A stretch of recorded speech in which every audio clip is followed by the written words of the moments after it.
था, क्योंकि माँ चाहे तो बच्चे को शिवाजी बना सकती है। ये बात सत्य है।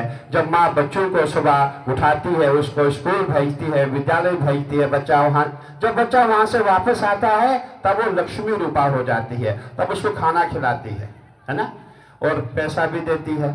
और जब शाम होती है, बच्चा खेलने जाता है, तब आप महाकाली का रूप भी धारण करते हो जब बच्चा पढ़ता नहीं है। इसीलिए आप में तीनों शक्तियां हैं। आपको नमन प्रणाम हमारी माता शक्ति को। देखिए, मुझे याद है आज से 2 साल पहले मैं इसी मुरादाबाद से एक राम यात्रा लेके आया हुआ था। मैं देख रहा था शायद हमारे साथ कुछ भाई यहाँ होंगे, परंतु यहाँ कोई मुझे दिखाई नहीं दिया। जब भगवान राम की प्राण प्रतिष्ठा हुई थी, उस समय मुझे उत्तराखंड से मुख्यमंत्री जी का फोन आया। मुझे कहा कि महाराज जी, हर स्टेट से, हर राज्य से कुछ न कुछ जा रहा है, तो हम क्या लेके जाएं। मैंने कहा ठीक है, हम हरिद्वार से हमारे पास गंगा यमुना इसी का जल लेकर के जाएंगे, और सरजू भी हमारे यहाँ है। और हमने उस समय गंगा जी, यमुना जी का, सरजू का जल इकट्ठा करके हमने हरिद्वार से यात्रा की। उसमें मुझे पूरा सहयोग। देखिए, संत और संघ एक ही है।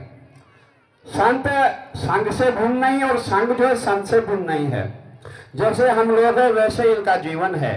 अगर आप हमसे पूछेंगे कि हमारा क्या है, संतों का कुछ नहीं है। कहते संत बड़े परमार्थी, शीतल जिनके अंग, तपत भुजाए और की दे दे अपना रंग। संत वही है जो समाज के लिए काम करता है। और आजकल हमने कई ऐसे संत भी देखे जो घर के लिए कार्य करते हैं, लेकिन जो हमारे अखाड़ों की परंपरा है, जो संतों की जो परंपरा है, संत घर नहीं जाते हैं।